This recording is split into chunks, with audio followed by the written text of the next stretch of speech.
গাজর দিয়েও যে পিঠা তৈরি করা যায় এই ভিডিওটি না দেখলে আপনারা বুঝতেই পারবেন না। গাজরের তৈরি এই পিঠা খেতে খুবই মজাদার হয়, নরম তুলতুলে, একদম মুখে মিলিয়ে যাবে।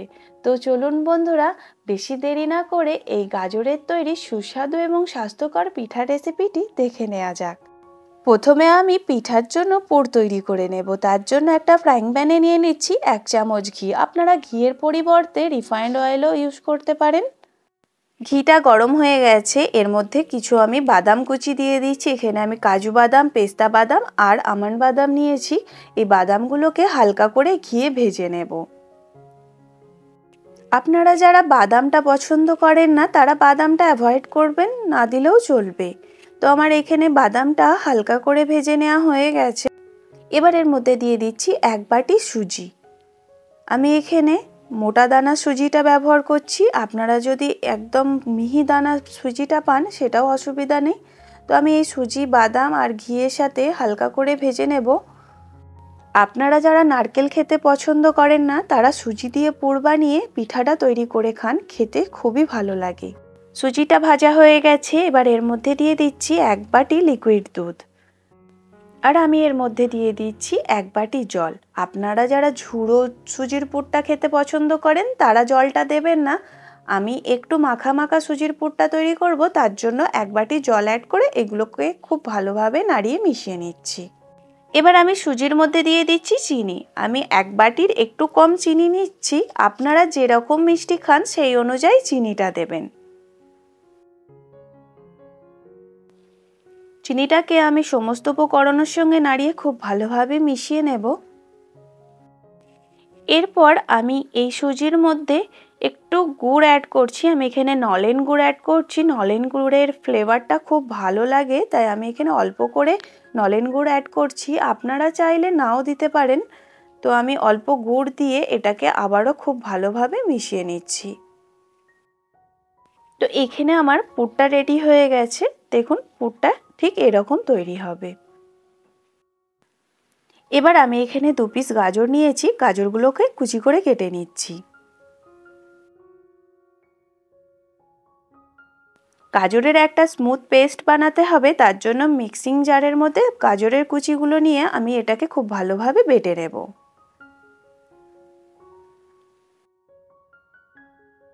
এবার একটা কড়াইয়ের মধ্যে নিয়ে নিচ্ছি 1 চামচ ঘি। আমার এখানে ঘিটা গরম হয়ে গেছে। এবার এর মধ্যে দিয়ে দিচ্ছি গাজরের পেস্ট। এখানে আমার 1 বাটি হয়েছে গাজরের পেস্ট। আমি দিয়ে দিলাম ঘিয়ের মধ্যে। যে এই গাজরটাকে আমি 2 থেকে 3 মিনিট ভেজে নেব, তাহলে গাজরের কাঁচা গন্ধটা চলে যাবে। তো আমি ঘিয়ের মধ্যে গাজরটাকে 2 থেকে 3 মিনিট ভেজে নেব। এখানে আমার গাজরটা ভেজে নেওয়া হয়ে গেছে। এবার এর মধ্যে অ্যাড করছি অল্প পরিমাণ চিনি। চিনিটা আপনারা অবশ্যই পরিমাণ মতো দেবেন। দিয়ে দিচ্ছি সামান্য পরিমাণ লবণ। চিনি আর লবণটা দেওয়ার পর আবারও খুব ভালোভাবে আমি নাড়িয়ে নিচ্ছি। এই পর্যায়ে আমার চিনিটা গলে গেছে। এর মধ্যে অল্প পরিমাণ হাফ বাটি মতো দুধ আমি দিয়ে দিলাম। আমি লিকুইড দুধটা দিলাম, দিয়ে আমি আবারও এটাকে কন্টিনিউ নাড়তে থাকবো। এবার এর মধ্যে অ্যাড করছি 1 বাটি জল। আমি যে বাটিটা আটা নেব সেই বাটিরই 1 বাটি জল এর মধ্যে দিয়ে দিয়েছি। অবশ্যই এই পরিমাপটা মাথায় রাখবেন। তো এখানে আমার জলটা ফুটে উঠেছে। এই পর্যায়ে আমি দিয়ে দিচ্ছি চালের আটা। আমি এখানে 1 বাটি চালের আটা দিয়েছি। যে বাটিতে আমি জলের পরিমাপ করে নিয়েছিলাম সেই বাটি পরিমাপ করে 1 বাটি চালের আটা দিয়েছি। আর চালের আটাটা দেওয়ার পর আমি এটাকে কন্টিনিউ নাড়তে থাকবো। এটা কন্টিনিউ নাড়াতে থাকলে দেখবেন ডোয়ের মতো আকার চলে আসবে। জল মোটেও অ্যাড করবেন না, গ্যাসের ফ্লেমটা লোতে রেখে এটাকে কন্টিনিউ নাড়তে থাকবেন। এখন আমার ডোটা রেডি হয়ে গেছে দেখুন। এবার আমি এই ডোটাকে নামিয়ে নেব। এবার ডোটাকে একটা অন্য পাত্রের মধ্যে নিয়ে নিচ্ছি। এই পর্যায়ে ডোটা খুবই গরম আছে, যখন হাত দিয়ে আপনি ধরতে পারবেন সেই পর্যায়ে অল্প অল্প জল দিয়ে হাতে করে মথে নিয়ে ঠিক এরকম একটা সফট ডো তৈরি করে নেবেন। তো এখানে আমার ডোটা রেডি হয়ে গেছে। এবার আমি এখান থেকে অল্প অল্প লেচি কেটে নেব ঠিক এরকম সাইজের। আপনারা যেরকম সাইজের পিঠেটা তৈরি করবেন সেই অনুযায়ী লেচি করে নেবেন। তো হাত দিয়ে এইভাবে গোল করে নিয়ে তো এরকম বাটির আকারে করে নিতে হবে। দেখুন আঙুল দিয়ে আমি একদম বাটির মতো করে নিচ্ছি। এবার এর ভিতরে আমি সুজির পুরটা ভরে দেব। তো আমি এখানে অল্প সুজির পুর নিয়ে এইভাবে ভিতরে দিয়ে আমি এইভাবে মুড়িয়ে নিচ্ছি।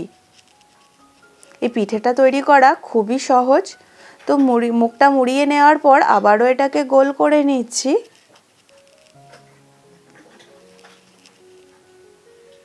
তো এইভাবেই আমি সমস্ত পিঠেগুলো তৈরি করে নেব। এই পদ্ধতিতেই আমি সব পিঠাগুলো তৈরি করে নিয়েছি। আর এবার পিঠার গায়ে আমি ডিজাইনগুলো তৈরি করে নেব। যে সবজির খোসা ছাড়ানো কলগুলো হয় সেই কলটা দিয়েই আমি এই ডিজাইনটা করে নিচ্ছি। ডিজাইনটা বানানো খুবই সহজ। আপনারা আপনাদের পছন্দ মতো ডিজাইন করে নিতে পারেন। আমি যে ডিজাইনটা বানাচ্ছি আপনারা দেখতে পাচ্ছেন, খুবই সহজ।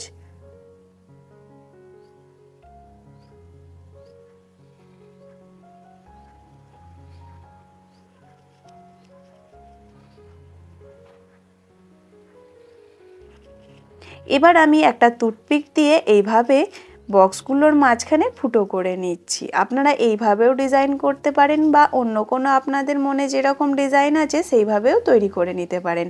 এইভাবেই আমি প্রত্যেকটা পিঠার গায়ে ডিজাইন করে নেব।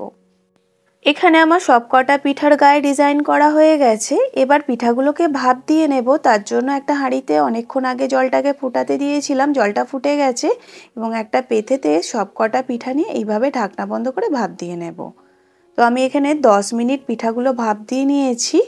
এখন আমার পিঠাগুলো ভাপানো হয়ে গেছে। দেখুন পিঠাগুলো ঠিক এরকম দেখতে লাগছে। এখন পিঠাগুলো খুবই গরম, আপনাদেরকে দেখায়। এখানে আমার সবকটা পিঠা ভাপানো হয়ে গেছে। দেখুন পিঠাগুলো কতটা নরম,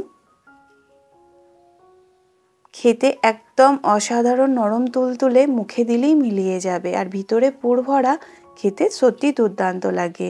যদি আমার এই ভিডিওটি ভালো লাগে প্লিজ লাইক করবেন। চ্যানেলে নতুন নতুন রেসিপির ভিডিও পেতে চ্যানেলটিকে সাবস্ক্রাইব করে পাশে থাকবেন। আজকে এখানেই শেষ করলাম, আবার হাজির হব নতুন কোনো রেসিপির ভিডিও নিয়ে। আল্লাহ হাফেজ।